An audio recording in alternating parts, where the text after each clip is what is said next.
friends, let's read Farm Animals. Contents. What is a farm? Animals on a farm. Working animals.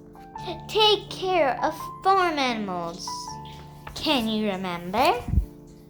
What is a farm? A farm is a place where food is grown.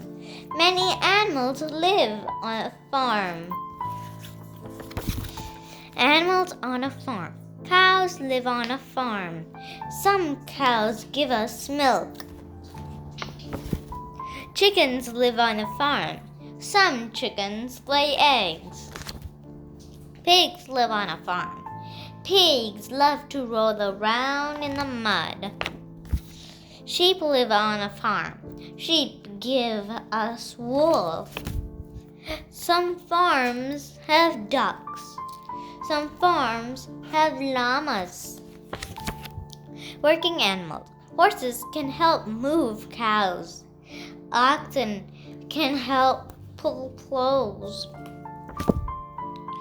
Dogs can help move sheep. Cats can help catch rats and mice. Taking care of farm animals. Farm animals need food and water. Farm animals need a safe place to sleep. Can you remember? Which animals give us milk? The end. I hope you like this book. See you in the next video. Bye.